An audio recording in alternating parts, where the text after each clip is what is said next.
Bonjour, je suis sur le stand ZTE pour vous présenter le fameux mini projecteur, donc le vidéoprojecteur du constructeur chinois. Donc il s'agit en fait d'un système Android donc, qui est embarqué comme on le voit ici en fait. Vous pouvez le voir par ici, voilà l'image projetée. Donc il s'agit d'un système Android sous Android 4.2, voilà on reconnaît donc un peu le système de Google ici.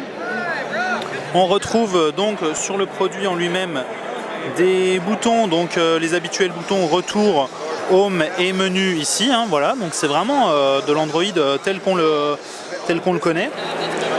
Et donc il s'agit un peu d'un véritable smartphone puisqu'il a un slot pour carte SIM, il est d'ailleurs compatible avec la norme 4G, donc voilà c'est comme un smartphone 4G qui est bien sûr plus gros, hein, il est plus épais, mais capable de projeter donc une vidéo compatible avec la Full HD. Donc l'écran ici est en WVGA, donc c'est un peu léger pour un écran de 4 pouces intégré, mais le plus important c'est qu'il puisse projeter jusqu'en Full HD. Alors là bon, la surface de vidéoprojection n'est pas optimale, il faudra juger un peu de la qualité d'image, mais en tout cas il a l'air plutôt lumineux, donc ça c'est plutôt bon.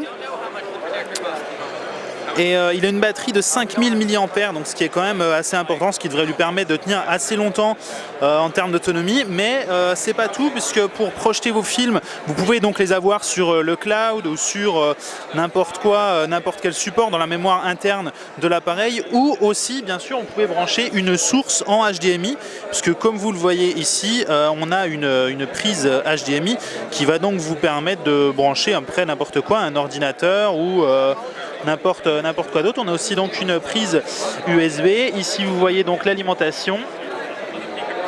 Et enfin donc ici le projecteur à l'avant. Donc la qualité de finition est plutôt bonne, même si c'est du plastique, ça a l'air quand même plutôt sympa.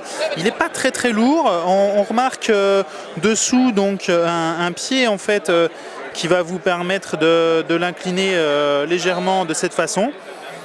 Et bien sûr on a un haut-parleur aussi qui est intégré, qui n'est pas très puissant mais qui a le mérite d'être intégré. Ici on a donc un réglage qui va vous permettre de modifier au niveau de la taille de l'image pour corriger l'image qui va sortir du vidéoprojecteur. J'ai pas encore testé donc je peux pas vous donner plus de détails pour l'instant.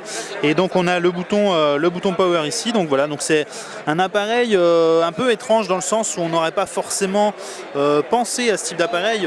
Personnellement je me suis jamais dit tiens j'aurais bien besoin d'un vidéoprojecteur sous Android, etc. Mais c'est intéressant, c'est un petit peu la mode en ce moment puisqu'Orange a annoncé le bloc, son fameux bloc Orange qui est beaucoup plus gros et qui n'envoie pas d'image en Full HD, donc c'est un petit peu dommage pour le produit d'Orange. Celui-ci du coup est plus sexy parce qu'il est beaucoup plus léger. Il a une autonomie plutôt sympa avec ses 5000 mAh. Par contre il a forcément un rendu sonore bien inférieur à celui d'Orange qui a beaucoup plus de place pour les enceintes. Et celui-ci tourne directement sur Android, donc on va du coup pouvoir mettre n'importe quelle application, puisqu'on a ici, comme on le voit, accès au Play Store. Donc là bon, on n'a pas de compte Google, mais vraiment ça donne des possibilités assez énormes pour ce projecteur. Et il faut aussi noter une chose importante, j'ai pas encore vraiment pu juger de la qualité de l'image sur un grand écran, puisqu'ici on est dans des conditions un petit peu difficiles, comme vous le voyez ici, on projette sur quelque chose qui ressemble à du A4, mais pour dire qu'il y a beaucoup de luminosité. Il est assez lumineux, l'image est assez lumineuse, a priori il est capable de projeter jusqu'à 120 lumens, ça vous parle pas forcément, mais c'est quand même pas mal pour un projecteur, un petit projecteur comme ça de cette taille, voilà. Donc il n'y a pas encore de date ni de prix annoncé, on ne sait pas s'il sortira en France ou en Europe, mais en tout cas c'est un produit qui a l'air assez prometteur. On va dire que pour une première version du produit, d'un vidéoprojecteur connecté pour ZTE, on n'en attendait pas vraiment de ce constructeur, et ben c'est plutôt sympa, c'est assez réussi et c'est vraiment évolutif puisque c'est un produit sur Android, donc voilà, c'est du vrai Android pur comme on le voit ici, donc c'est plutôt bon.